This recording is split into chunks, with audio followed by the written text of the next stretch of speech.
आपको याद होगा, स्कूल में हमेशा कहा जाता था, अगर आपके मार्क्स अच्छे नहीं हैं तो आप इंटेलिजेंट नहीं हैं, और ये बिल्कुल गलत है।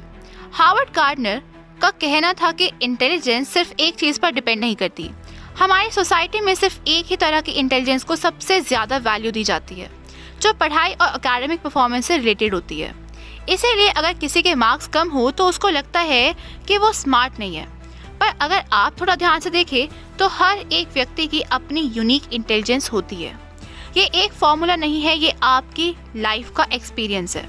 हार्वर्ड गार्डनर ने अपनी थ्योरी में ये बताया कि इंटेलिजेंस काफ़ी तरह की दिखाई जाती है, ना कि एक ही तरीके से। आज हम इसी को समझने की कोशिश करेंगे।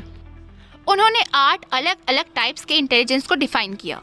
पहला है लिंग्विस्टिक इंटेलिजेंस, यानी अगर आप अच्छा लिखते हैं, पढ़ते हैं या बोलने में माहिर है। जैसे आप कोई स्टोरी सुनते हैं तो आपको उसमें हर डिटेल याद रहती है। ये है लिंग्विस्टिक इंटेलिजेंस। फिर आता है लॉजिकल मैथमेटिकल इंटेलिजेंस, जो लोग नंबर्स और पैटर्न्स को समझने में अच्छा काम करते हैं। अगर आपको मैथ्स का काम सिंपल लगता हो या आप पजल सॉल्व करने में अच्छे हो तो आपके पास ये इंटेलिजेंस हो सकती है। अगला है म्यूजिकल इंटेलिजेंस। अगर आपको म्यूजिक सुनना, बनाना या समझना अच्छा लगता हो, ये उन लोगों में होती है जो राइम्स, टोन्स और मेलोडीज को नेचुरली समझ पाते हैं। फिर है बॉडीली काइनेस्थेटिक इंटेलिजेंस, जो लोग मूवमेंट और फिजिकल एक्टिविटीज में एक्सीलेंट होते हैं। जैसे कोई डांसर, एथलीट या किसी फील्ड में अपनी बॉडी को कंट्रोल कर पाता हो। अब आता है स्पेशल इंटेलिजेंस। अगर आपको विजुअल चीज़ों में इंटरेस्ट है, जैसे कि ड्राइंग, पेंटिंग या डिज़ाइनिंग, अगर आप इजीली एक 3D स्ट्रक्चर को समझ पाते हैं तो ये इंटेलिजेंस आप में हो सकती है। फिर इंटरपर्सनल इंटेलिजेंस, जो लोग दूसरों के फीलिंग्स को समझने में माहिर होते हैं। अगर आप आसानी से लोगों के इमोशन समझ लेते हैं तो आप इंटरपर्सनल इंटेलिजेंस के मालिक हैं।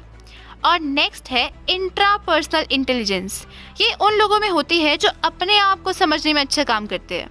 अगर आप इंट्रोस्पेक्शन करते हैं, अपने इमोशंस और थॉट्स को समझते हैं, तो ये इंटेलिजेंस आपकी है। और लास्ट है नेचुरलिस्टिक इंटेलिजेंस। ये उन लोगों में होती है जो नेचर के साथ कनेक्टेड फील करते हैं, जैसे गार्डनिंग, एनिमल केयर या इन्वायरमेंटल स्टडीज़ में उनका इंटरेस्ट होता है। हार्वर्ड गार्डनर का कहना है कि ये सभी इंटेलिजेंसेस एक दूसरे से अलग होते हैं और हर व्यक्ति का कॉम्बिनेशन अलग होता है। ये थ्योरी हमारे पुराने दिमागी मॉडल से काफ़ी अलग है, जिसमें सिर्फ IQ टेस्ट को ही इम्पोर्टेंट समझा जाता था। अब सोचिए अगर हम स्कूल के टाइम पर ही ये सब समझ पाते कि हम सबकी इंटेलिजेंसेस अलग होती है। आपको याद है हम सब कैसे स्कूल में अपनी वीकनेसेस को दूर करने की कोशिश करते थे। अगर आपको मैथ्स में प्रॉब्लम थी तो आपको पूरा फोकस उस पर करना पड़ता था, लेकिन अगर आपका नेचुरल टैलेंट म्यूज़िक या आर्ट में था तो क्या उसको इक्वल इम्पोर्टेंस मिलती थी? ज़्यादा चांसेस नहीं थे। अगर आपको लगता है कि ये थ्योरी सिर्फ स्कूल के ही लिए यूज़फुल है तो आप गलत है। मल्टीपल इंटेलिजेंसेस का कॉन्सेप्ट एजुकेशन और करियर के लिए बहुत इम्पैक्टफुल हो सकता है। सोचिए अगर आप अपनी स्ट्रॉन्गेस्ट इंटेलिजेंस को समझकर अपना करियर चूज करते हैं तो आप कितनी ज़्यादा सक्सेस पा सकते हैं अगर आप अपने स्ट्रेंथ्स के साथ काम करना स्टार्ट करें। राइटर का कहना है कि एजुकेशनल सिस्टम को हर स्टूडेंट की अलग इंटेलिजेंस को समझना चाहिए और जो भी इंटेलिजेंस स्टूडेंट की है उसी को इन्हांस करने के लिए उनको स्पेशल प्रोग्राम्स और ट्रेनिंग देनी चाहिए। जैसे कि अगर कोई स्टूडेंट बॉडीली काइनेस्थेटिक इंटेलिजेंस में स्ट्रॉन्ग है तो उसे गेम्स, स्पोर्ट्स या फिजिकल एक्टिविटीज़ के थ्रू पढ़ाई करानी चाहिए। अगर कोई लिंग्विस्टिक इंटेलिजेंस में अच्छा है तो उसे राइटिंग या रीडिंग बेस्ड एक्टिविटीज़ देनी चाहिए।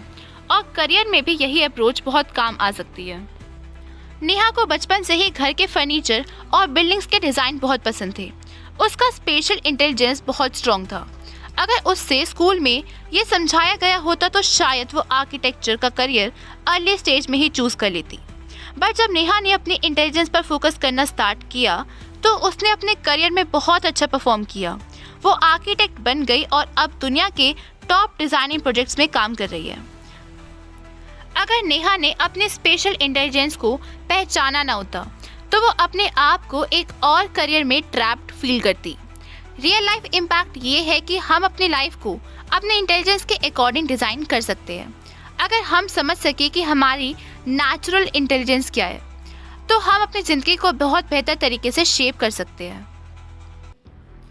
अब आपने सुना कि गार्डनर ने 8 टाइप्स ऑफ इंटेलिजेंसेस डिफाइन किए, पर क्या ये फिक्स्ड है या आप इनको डेवलप कर सकते हैं? गार्डनर का कहना था कि इंटेलिजेंसेस ट्रेन की जा सकती है, मगर अगर आप अपने इंटेलिजेंस को आइडेंटिफाई कर लेते हैं तो आप उसे डेवलप कर सकते हैं, चाहे वो म्यूजिकल हो या इंटरपर्सनल। आपको बस अपने नेचुरल एबिलिटीज़ को समझना होगा और फिर उसको नर्चर करना होगा। अगर आपको म्यूजिक में इंटरेस्ट है तो प्लेइंग एन इंस्ट्रूमेंट या सिंगिंग स्टार्ट कीजिए। अगर आपको राइटिंग का शौक है तो अपने राइटिंग स्किल्स को और इन्हांस करिए। अब हम बात करते हैं एजुकेशन के फ्यूचर के बारे में। आज भी काफ़ी स्कूल्स और यूनिवर्सिटीज़ अपने ट्रेडिशनल मेथड से पढ़ाते हैं, जो कि सिर्फ एक टाइप की इंटेलिजेंस को वैल्यू देते हैं। लेकिन थ्योरी ऑफ मल्टीपल इंटेलिजेंसेस का इम्पैक्ट फ्यूचर एजुकेशन सिस्टम पर काफ़ी गहरा हो सकता है। अगर हम अपने एजुकेशन सिस्टम में मल्टीपल इंटेलिजेंसेस को प्रॉपरली इंटीग्रेट करें तो हम हर स्टूडेंट की पोटेंशियल को अनलॉक कर सकते हैं। इमेजिन करिए, अगर हर स्टूडेंट को अपनी स्ट्रॉन्ग इंटेलिजेंस पर फोकस करने का मौका मिले तो वो अपनी ज़िंदगी में कितना आगे बढ़ सकते हैं। और ये सिर्फ स्टूडेंट्स के लिए नहीं है, ये अप्रोच टीचर्स, पेरेंट्स और प्रोफेशनल्स के लिए भी बेनिफिशियल है। अगर हर टीचर समझ सके कि एक स्टूडेंट किस इंटेलिजेंस में स्ट्रॉन्ग है तो वो उसको बेहतर तरीके से गाइड कर सकता है। फ्यूचर एजुकेशन सिस्टम को ये मॉडल अडॉप्ट करना चाहिए ताकि हम हर स्टूडेंट के लिए लर्निंग को ज़्यादा पर्सनलाइज्ड और इफ़ेक्टिव बना सकें।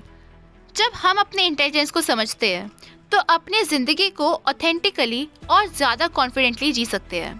हर किसी का अपना पाथ है और जर्नी सबकी अलग है, लेकिन सबका अपना पोटेंशियल इक्वली इम्पॉर्टेंट है। आप कौन से इंटेलिजेंस में बेस्ट है, आज से ही उसके ऊपर काम करना शुरू करिए और लाइफ को एक नई डायरेक्शन दीजिए। इसी के साथ मिलते हैं एक नए रिव्यू में, और कमेंट में ज़रूर बताएं कि आपने क्या सीखा।